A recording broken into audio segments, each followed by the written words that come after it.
കേരള കത്തോലിക്ക വിശ്വാസികളുടെ ആത്മീയ ജീവിതത്തിൽ നിന്ന് അടർത്തി മാറ്റാൻ സാധിക്കാത്ത ഒന്നാണ് തിരുഹൃദയ വണക്കം അഥവാ തിരുഹൃദയ ഭക്തി. തിരുഹൃദയ രൂപമില്ലാത്ത വീടുകളില്ല. തിരുഹൃദയത്തിൻ്റെ തിരുസ്വരൂപമില്ലാത്ത ദൈവാലയങ്ങളുമില്ല. തിരുഹൃദയ കൊന്ത ചൊല്ലാത്ത ദിവസങ്ങളില്ല. തിരുഹൃദയ വണക്കമാസം ആചരിക്കൽ, തിരുഹൃദയ ഭക്തിയുമായി ബന്ധപ്പെട്ട ആദ്യ വെള്ളിയാഴ്ച ആചരിക്കൽ, തിരുഹൃദയ പ്രതിഷ്ഠ നടത്തൽ എന്നിങ്ങനെ തിരുഹൃദയ ഭക്തി ജീവിതശൈലിയായി സ്വീകരിച്ചിരിക്കുന്നവരാണ് നാമും നമ്മുടെ കുടുംബങ്ങളും. ഈ വർഷം തിരുഹൃദയ തിരുനാൾ ആഘോഷിക്കുമ്പോൾ അവൻ നമ്മെ സ്നേഹിച്ചു എന്ന ഭാഗ്യസ്മരണാർഹനായ ഫ്രാൻസിസ് മാർപ്പാപ്പായുടെ ചാക്രിക ലേഖനത്തിലെ ചില ചിന്തകളുടെ അടിസ്ഥാനത്തിൽ ചില ചിന്തകൾ വിചിന്തനത്തിനായി പങ്കിടാനായി ആഗ്രഹിക്കുകയാണ്.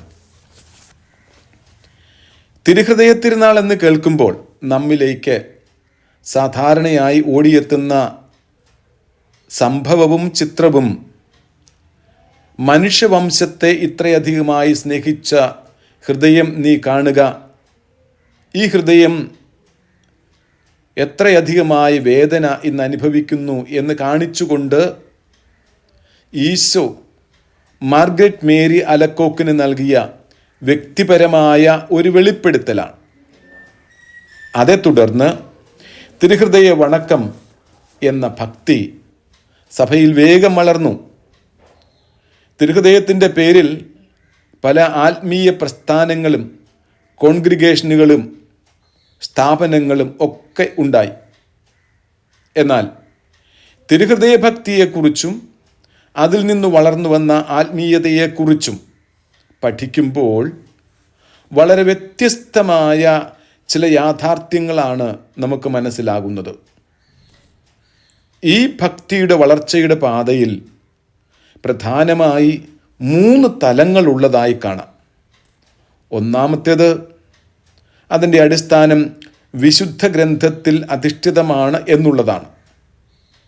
വിശുദ്ധ യോഹന്നാൻ്റെ സുവിശേഷം 19-ാമത്തെ അധ്യായം 34-ാമത്തെ വാക്യത്തിൽ നാം ഇങ്ങനെ വായിക്കുന്നുണ്ട്: പടയാളികളിൽ ഒരുവൻ വന്ന് അവൻ്റെ തിരുവിലാവിൽ കുന്തം കൊണ്ട് കുത്തി.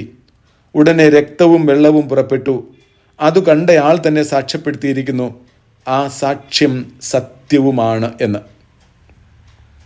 കുരിശിലെ ഈശോയുടെ പാർശ്വം കുത്തിത്തുറക്കുന്ന ലുങ്കീനോസ് എന്ന പടയാളി, അയാളുടെ വാക്കുകളാണ് ഇതുമായി ബന്ധപ്പെട്ടുള്ളത്. ഇവിടെ രക്തം എന്നത് കർത്താവ് ജീവിക്കുന്നു എന്നതിൻ്റെ അടയാളമാണ്. അത് പരിശുദ്ധ കുർബാനയുടെ അടയാളമാണ്. ജലം അവിടുന്ന് മരിച്ചു എന്നതിൻ്റെ അടയാളമാണ്. അത് മാമോദീസായെ സൂചിപ്പിക്കുന്നതാണ്. അവിടുത്തെ തിരുവിലാവ് കുത്തിത്തുറന്ന കുന്തം അടച്ച പറുദീസ തുറക്കാൻ ഉപയോഗിച്ച താക്കോലാണ്. ഈ ചിന്ത ഭൗമിക പറുദീസായുമായി ബന്ധിപ്പിച്ച് സഭാപിതാക്കന്മാർ നൽകുന്നതാണ്. തുറക്കപ്പെട്ട അവിടുത്തെ ഹൃദയം നിത്യ പറുദീസായിലേക്കുള്ള വാതിലാണ്. അവിടുത്തെ ഹൃദയത്തിലേക്ക് കടക്കുക എന്ന് പറഞ്ഞാൽ സ്വർഗത്തിലേക്കുള്ള, നിത്യ പറുദീസായിലേക്കുള്ള, സ്വർഗീയ പറുദീസായിലേക്കുള്ള കടന്നുപോകൽ എന്ന് തന്നെയാണ് അർത്ഥം.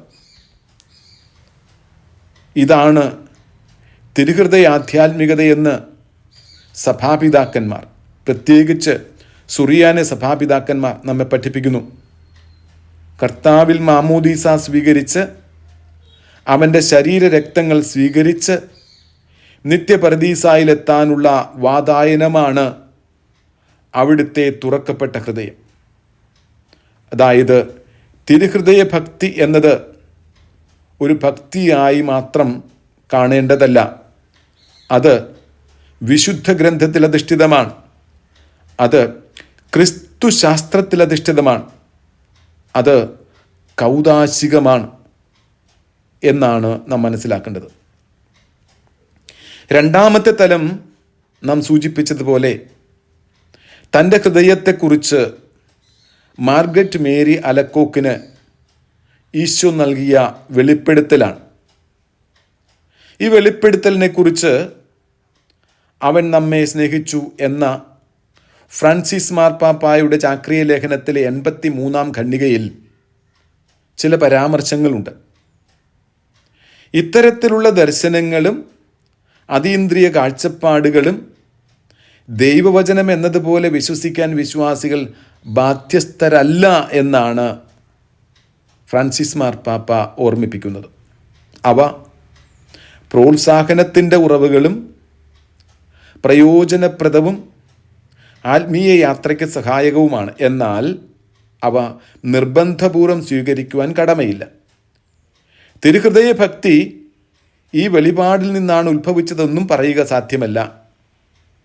അത് വിശുദ്ധ ഗ്രന്ഥത്തിൽ അധിഷ്ഠിതമാണല്ലോ. എങ്കിലും 12-ാം പിയൂസ് തന്നെ താൻ പ്രസിദ്ധപ്പെടുത്തിയ ചാക്രിക ലേഖനത്തിൽ പഠിപ്പിക്കുന്നത് പോലെ ഈ ഭക്തിയുടെ ഉറവിടം സ്വകാര്യ വെളിപ്പെടുത്തലോട് കടപ്പെട്ടിരിക്കുന്നു എന്ന് നാം മനസ്സിലാക്കണം.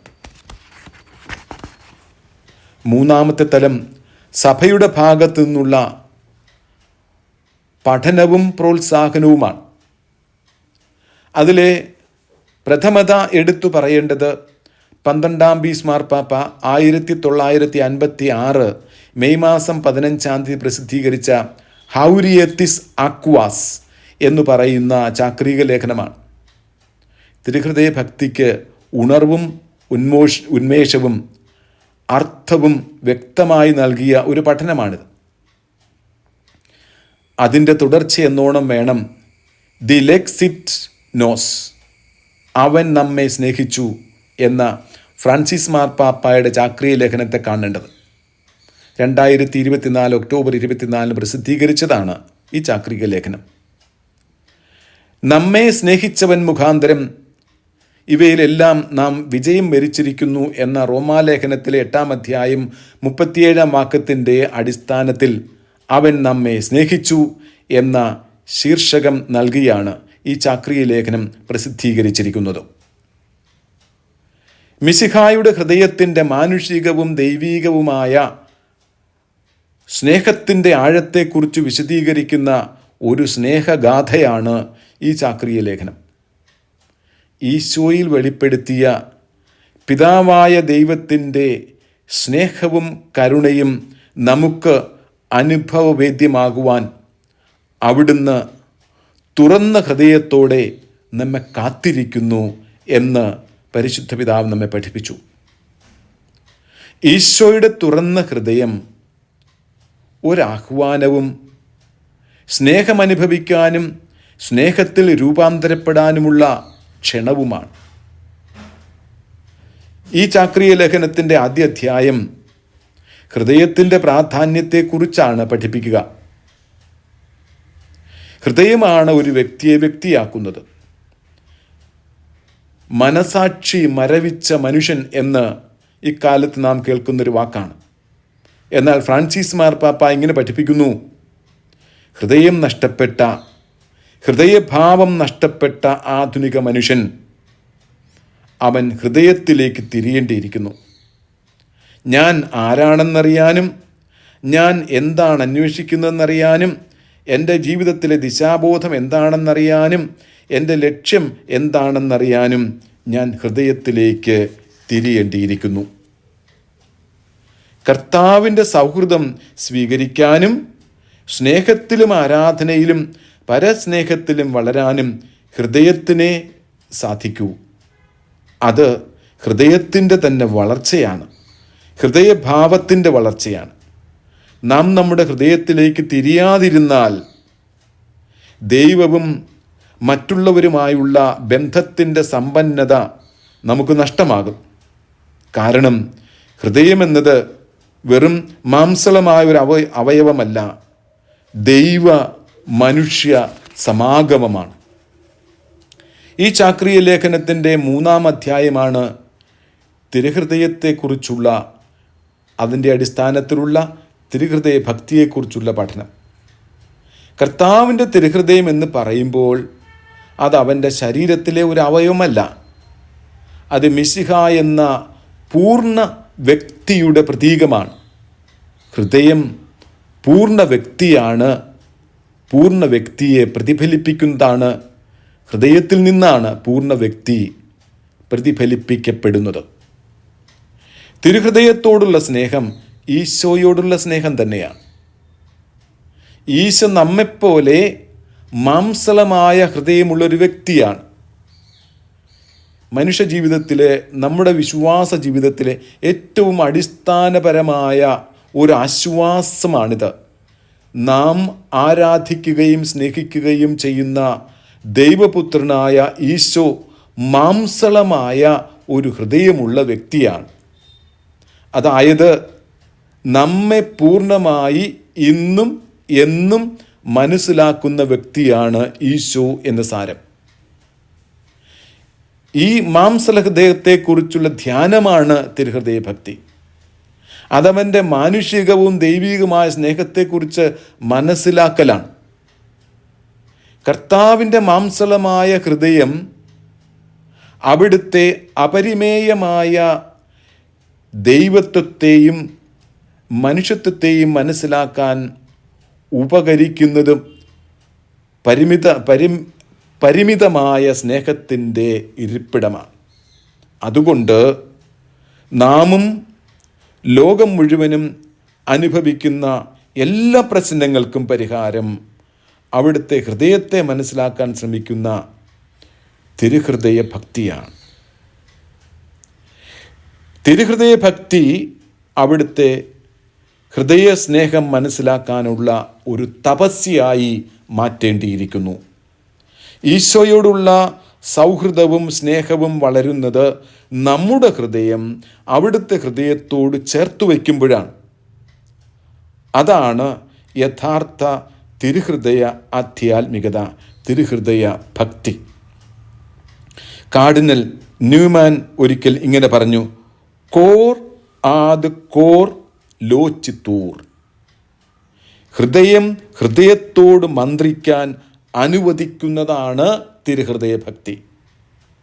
അതിന് അവൻ്റെ ഹൃദയത്തോട് ചേർത്ത് വയ്ക്കുകയും അവൻ്റെ ഹൃദയസ്പന്ദനങ്ങൾ മനസ്സിലാക്കാനും അനുഭവിക്കാനും ശ്രമിക്കുന്നതാണ് തിരുഹൃദയ ഭക്തി. അതിനായി നമ്മുടെ ഹൃദയത്തെ വളർത്തുന്നതാണ് തിരുഹൃദയ ഭക്തി. മുറിവുണങ്ങാതെ തുറന്നിരിക്കുന്ന അവിടുത്തെ ഹൃദയത്തിലേക്ക് നമ്മുടെ ഹൃദയം ചേർത്തു വയ്ക്കാം. അങ്ങനെ അവിടുത്തെ സ്നേഹം യോഹന്നാൻ അനുഭവിച്ചതുപോലെ അനുഭവിക്കാൻ ശ്രമിക്കുന്ന തപസ്യയാണ് തിരുഹൃദയ ഭക്തി. അതുവഴി അവിടുത്തെ ഹൃദയഭാവങ്ങൾ നമുക്കും സ്വന്തമാക്കാൻ ശ്രമിക്കാം.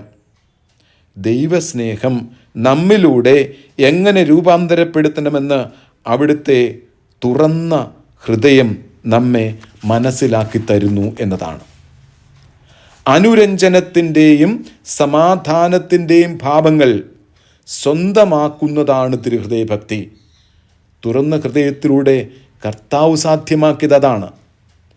കുരിശിലെ ബലിയിലൂടെയും തുറന്ന ഹൃദയത്തിലെ അവസാനത്തെ തുള്ളി രക്തത്തിലൂടെയും പിതാവുമായി നമ്മെ രഞ്ജിപ്പിച്ചു. അങ്ങനെ നമ്മൾ സമാധാനത്തിൻ്റെ പാതയിലേക്ക് കടന്നു വന്നു. യഥാർത്ഥ സഹോദര സ്നേഹവും ക്ഷമയും അഭ്യസിക്കാൻ അവിടുത്തെ തുറന്ന ഹൃദയത്തിൽ നിന്ന് അനുഭവിക്കുന്ന സ്നേഹമാണ് തിരുഹൃദയ ഭക്തി. അതാണല്ലോ ഈശോ പറഞ്ഞത്, നിങ്ങൾ എൻ്റെ സ്നേഹം, എൻ്റെ ഹൃദയം കണ്ടു പഠിക്കുക, അത് നിങ്ങൾക്ക് ഭാരമുള്ളതായിരിക്കുകയില്ല. ദൈവസ്നേഹത്തിൽ മനുഷ്യരോടുള്ള സ്നേഹം ജ്വലിക്കുന്ന അവിടുത്തെ ഹൃദയം കൊണ്ട് നമ്മുടെ ഹൃദയം തപിപ്പിക്കുന്നതാണ് തിരുഹൃദയ ഭക്തിയിലുള്ള ജീവിതം.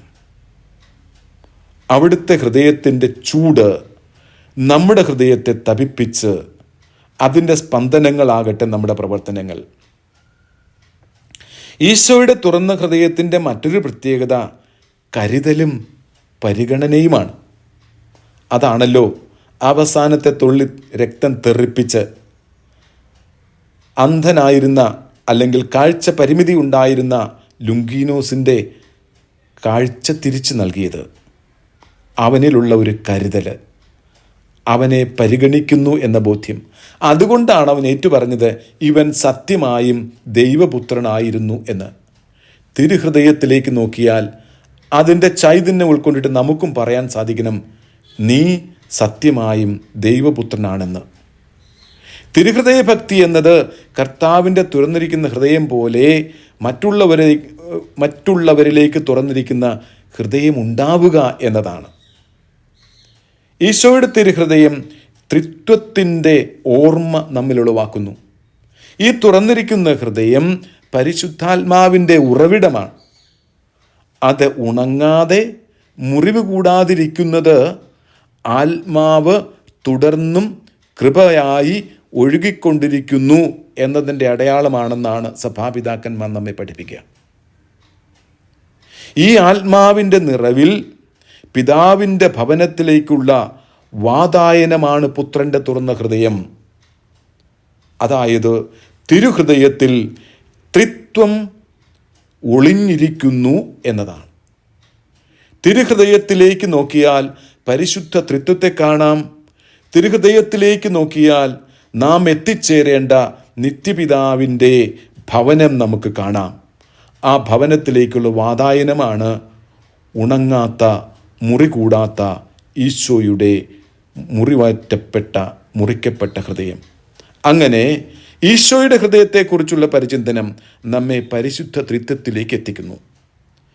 ഈ തുറന്നിരിക്കുന്ന ഹൃദയം സ്നേഹത്തിൻ്റെയും പങ്കുവെക്കലിൻ്റെയും സമർപ്പണത്തിൻ്റെയും മനോഭാവമാണ് വെളിപ്പെടുന്നത്. തുറക്കപ്പെട്ട ഹൃദയം പശ്ചാത്താപത്തിലേക്കും സ്വയം മുറിവേൽപ്പിക്കലിലേക്കും സുഖപ്പെടുത്തലിലേക്കും നമ്മുടെ ചിന്ത തിരിക്കുന്നു.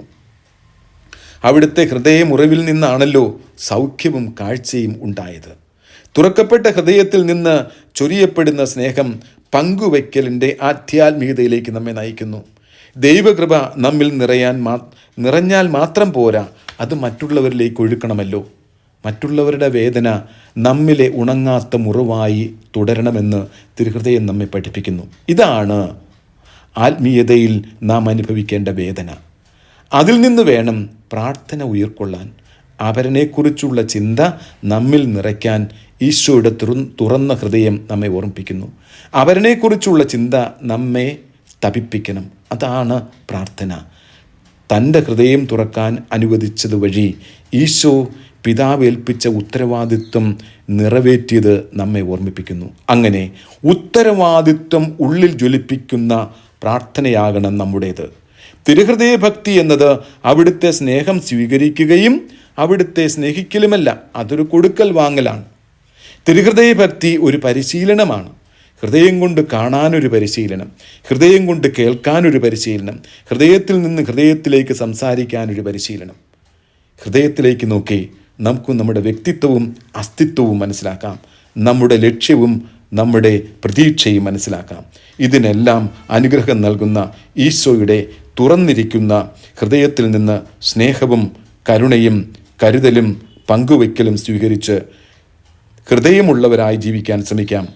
അതാണല്ലോ തിരുഹൃദയ ഭക്തി.